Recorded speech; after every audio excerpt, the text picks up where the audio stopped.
The 2-0 Seattle Seahawks. Back-to-back weeks talking about a win. There's nothing better than that. It's not a loss, and it's a positive podcast today, George. 2-0, feeling good. There's some good statistics, playoff implications after starting 2-0, and I have a good feeling that 3-0 might be on the way. So feels good. Feels great, actually. And the game yesterday was an interesting way to win a game. Like, I actually think that's the type of win. I know sometimes blowouts are nicer, or not stressful games are nicer, but it shows, like, at the end of a game, character, going down the field, winning in overtime. Like, I like wins like that. I think there's a lot to build off wins like that, and goes farther into the season, trusting the coaching staff's decisions at the end of a game, like the fourth down call. I like games that are won like that because it shows real character for the team. You're listening to the Sports ONTAP Seattle podcast. I'm Sammy, and with me, as always, is my older brother, George. Your favorite place to be a fan of Seattle sports. Now let's get this party started. Yeah, at the end of the day, when trailing, I saw this a few minutes ago, so I just brought up Geno Smith when trailing in week 2, when the team was down, was 14 for 17 with 175 passing yards, 1 touchdown, and 0 turnover-worthy plays. So There's two sides to that too, which is when we were trailing, the defense happened to be making plays and making stops, including in overtime where the Patriots got the ball first. Our defense made a stop. Our offense drove downfield, win and won the game. So, like, at the end of the day, I know what you mean. It would be nice to – the Patriots was one of those games on the schedule that I thought right away was going to be one of those potential wins on the schedule. Yes. But one, they might be a better team than we thought. They beat the Bengals week 1, and the Bengals honestly should have beat the Chiefs on the road. The Bengals are still good. They're not bad. I think the Patriots actually are just more frisky than anyone imagined.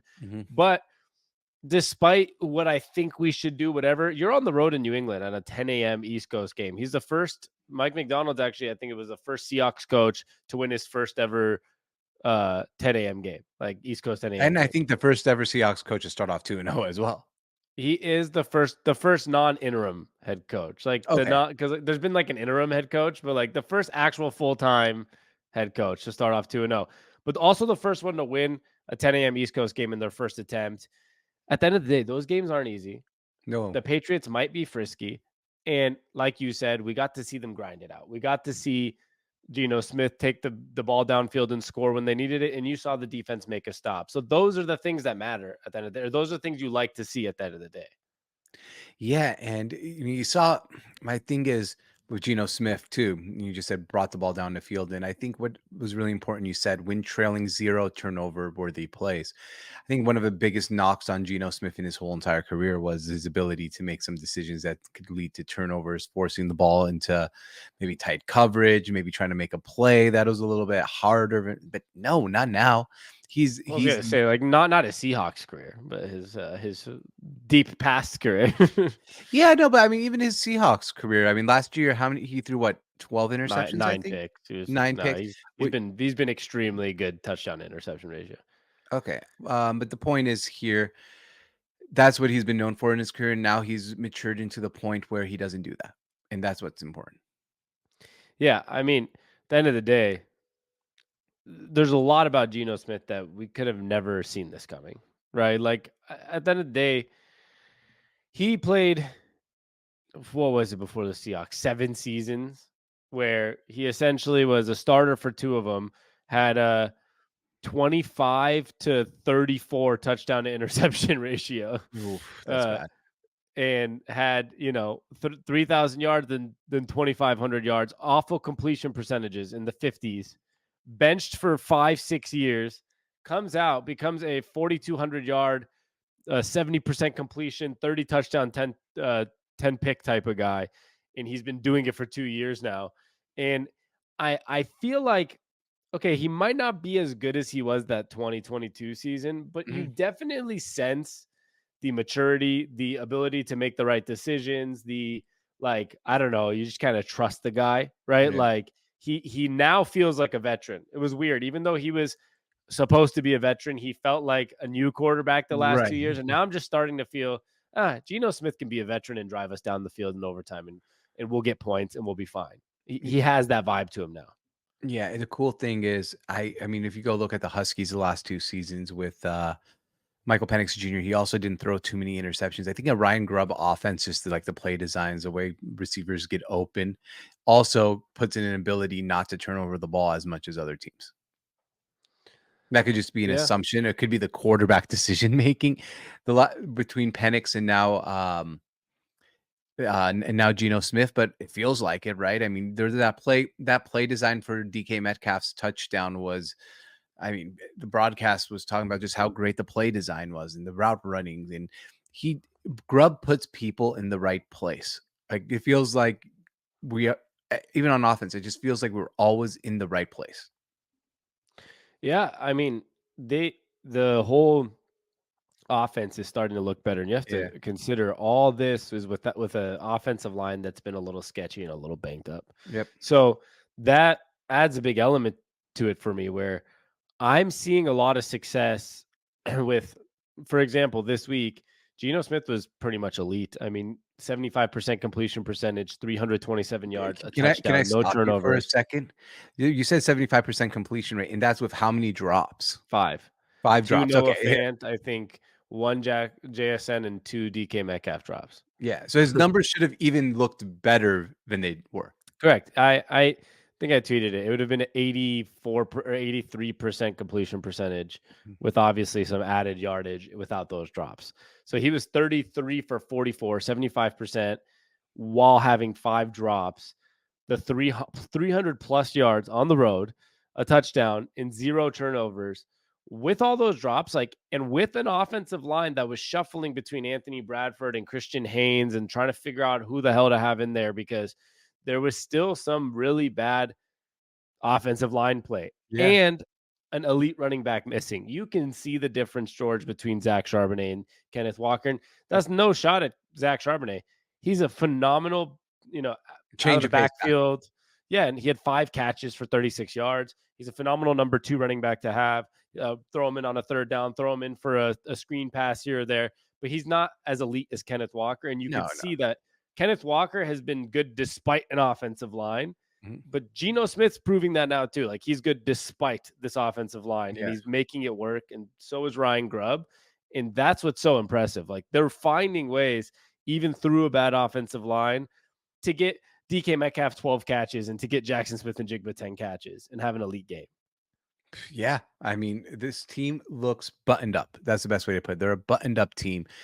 They seem very well coached. It's like completely opposite of what happened to the Huskies the other day, where they did not feel buttoned up at all. But yeah, the buttoned upness is like my favorite part of this offense. Like you said, I mean, sure, Geno Smith had a turnover what the first possession of the season, but Yeah. hasn't had one since. No fumbles, no picks today. So no.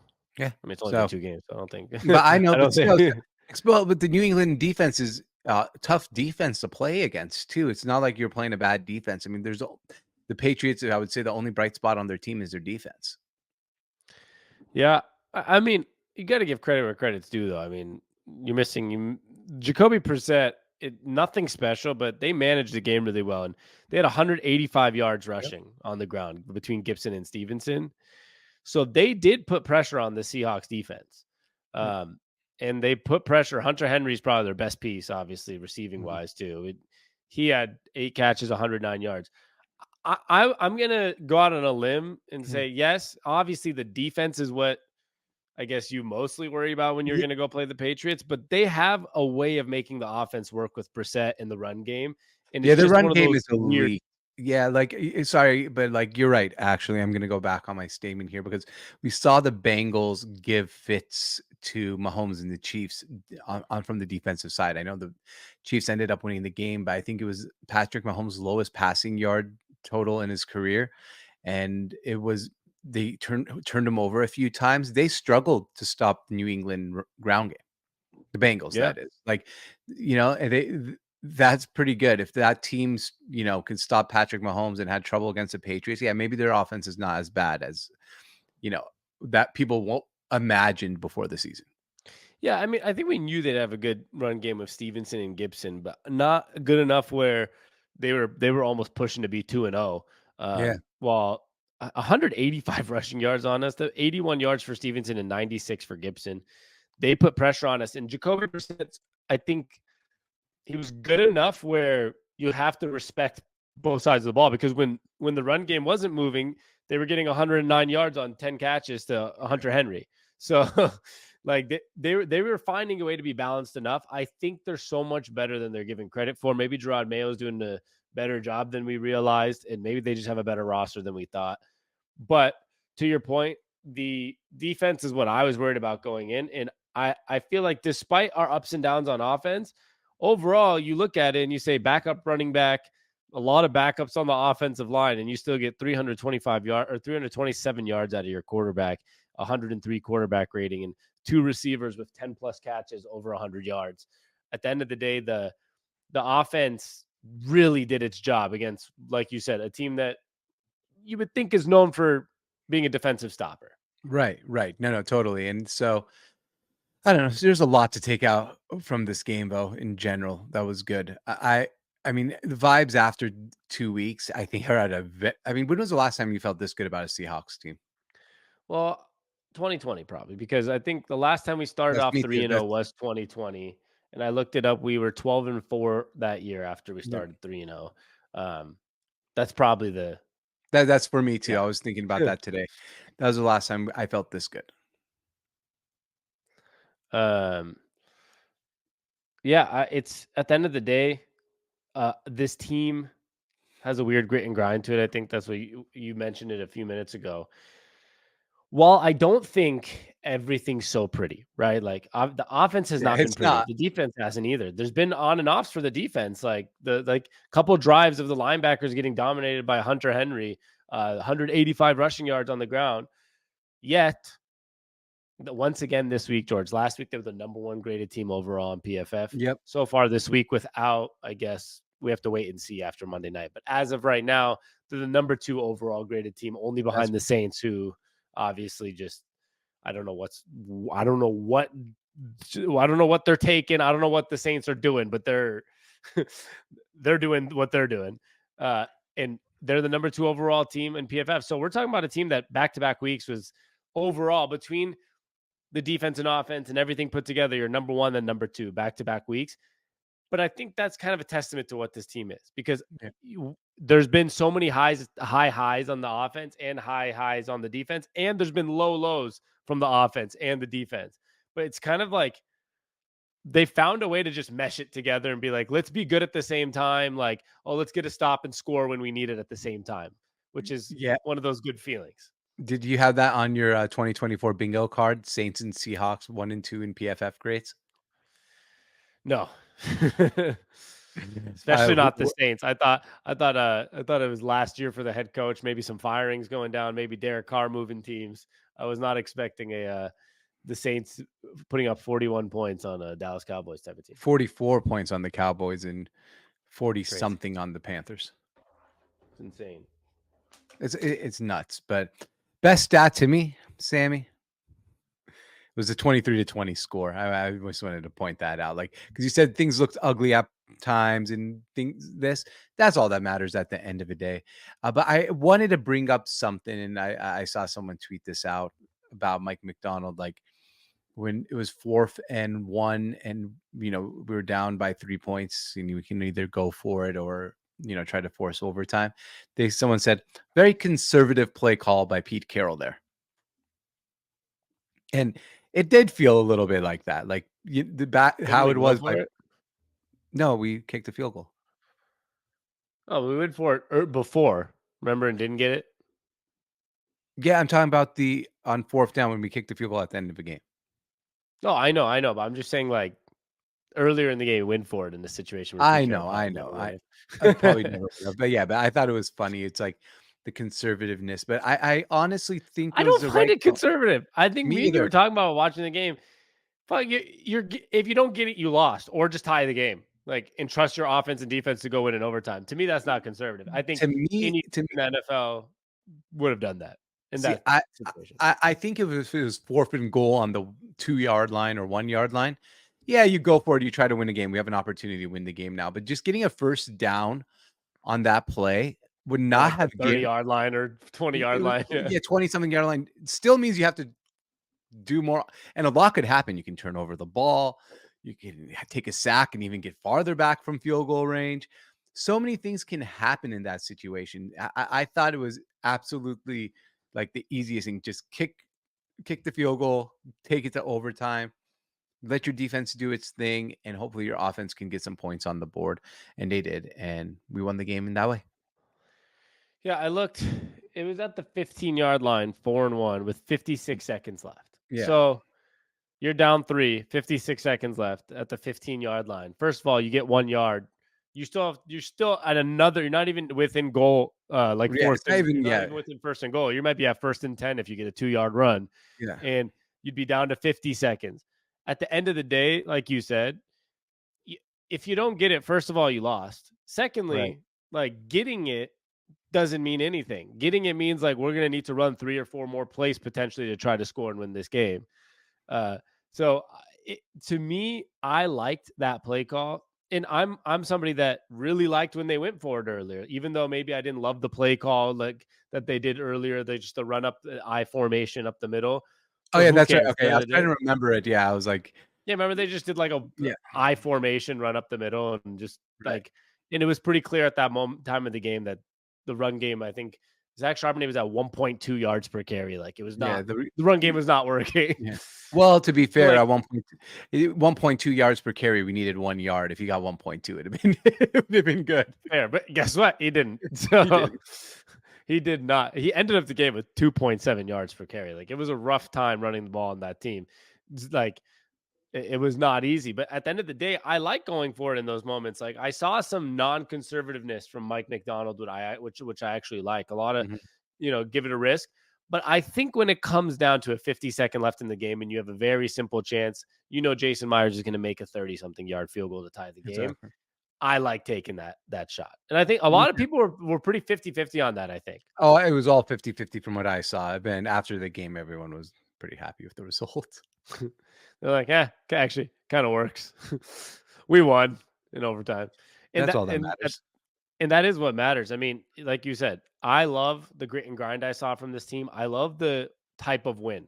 Now, do we love having to go to overtime? And do we love that it was in honor of Pete Carroll's birthday, 73rd birthday yesterday, that we essentially had a classic Seahawks heart attack game, a classic. Can you win the game in the first quarter? Can you win it in the second quarter?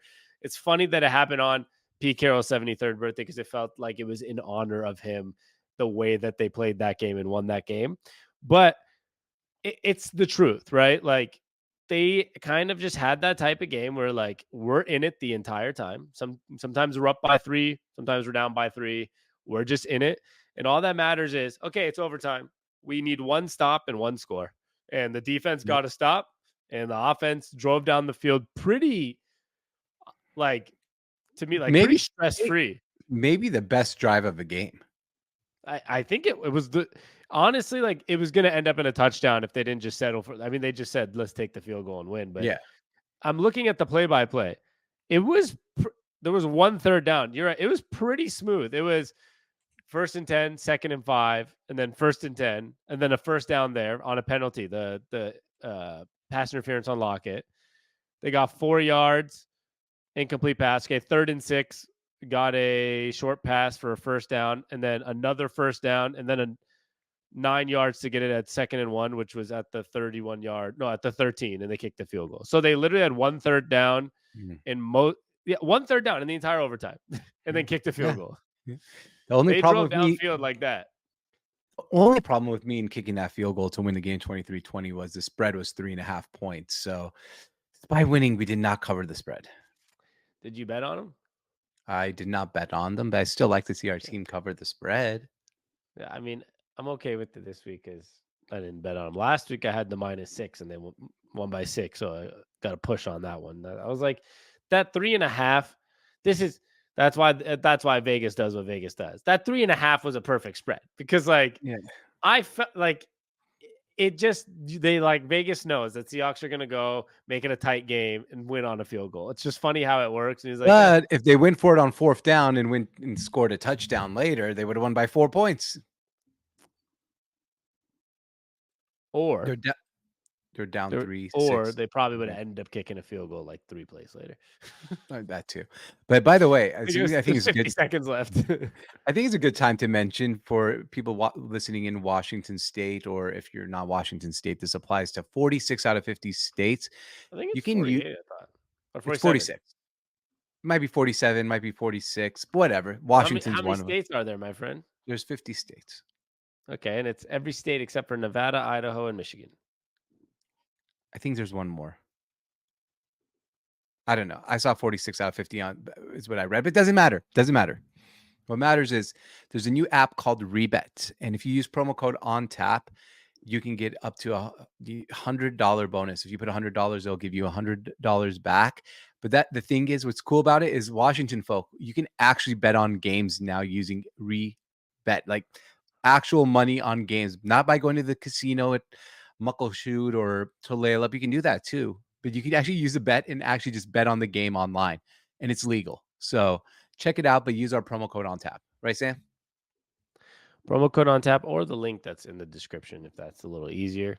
And you don't have to put in 100. You could put in 10 minimum up to 100. They'll match you 100% on your first deposit. So you put Yeah. $20, you'll get 40, so on and Yeah. so forth.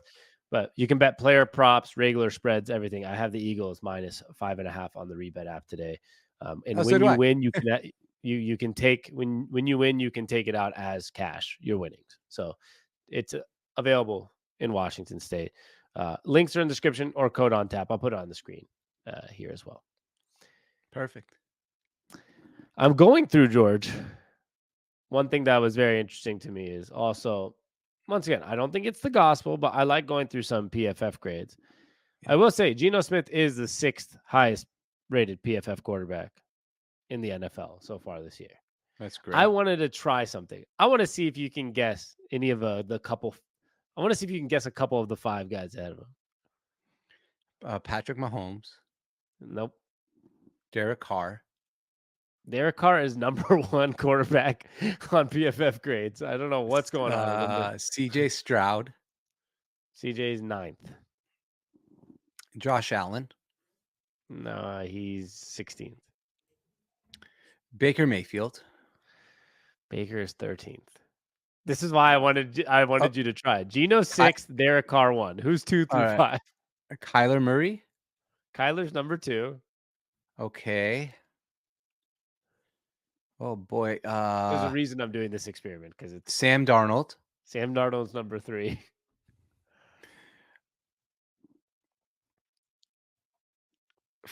Wow. I don't know if you'll guess the next 2. So number 4 is Aaron Rodgers. Okay, I was just about to say Aaron Rodgers. I swear to God, by the way. You were just gonna say it. Yeah, just now because I'm going through all the games in Aaron Rodgers. Number 5 is Justin Fields. Justin Fields. Okay, I would not have guessed that one.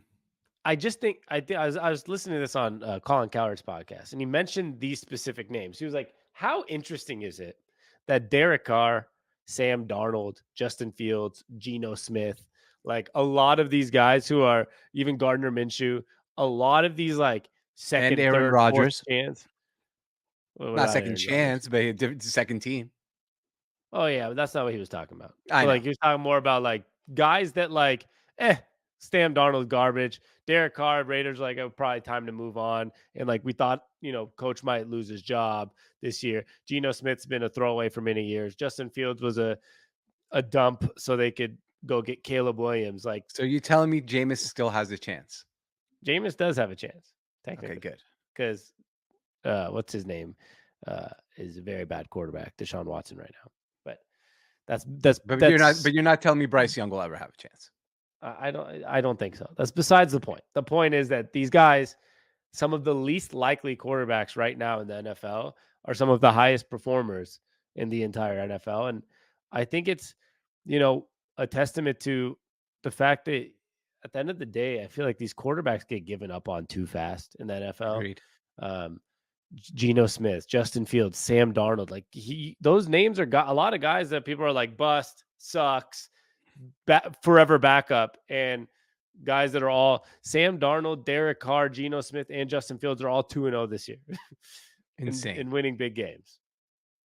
Insane, actually. It is pretty crazy, and but I like to see it. It's pretty cool to see like these type of comeback stories. And Kyler Murray. I mean, Kyler Murray's the number 2 rated.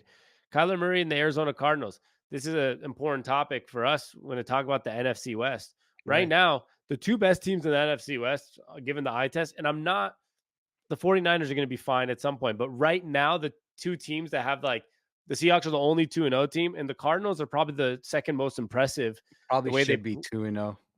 they probably should be, yeah. And it was impressive the way they played in Buffalo, and then they demolished the Rams. Like, Right. wasn't even a game. And Kyler Murray by far had the best performance of any player in the NFL this year with what he did there. So, like, the NFC West is going to be an interesting place. I genuinely think the Rams probably aren't going to suck, George, all year. They'll find a way to be okay. And of course, the 49ers are the 49ers. Well, They're This is the Rams. competitive. I don't know if they'll ever get healthy. I mean, their injury luck right now is so bad that like you can't help but even feel bad for a division rival. Yeah, it's been pretty crappy, to be I honest. know. Like, when you lose, I think there was like 8, 9 guys they had like on the injury report that, important pieces too. Like Cooper Cup's hurt again and Puka Nakua's hurt again. And it is pretty unfortunate for them. But I still think the way they are, they once they get maybe the O-line healthy, dude, they could be a decent team as they usually are. My point is, there is not a game. We're going to face the 49ers twice, the Rams twice, and the Cardinals twice. Those are all really tough games this year. Agreed.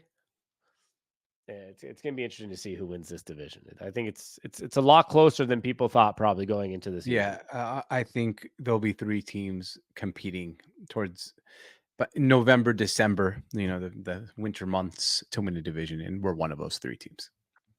I agree, and I think we're pretty fair Seahawks fans here, unlike some people maybe, but like it's still the 49ers division to lose. Absolutely.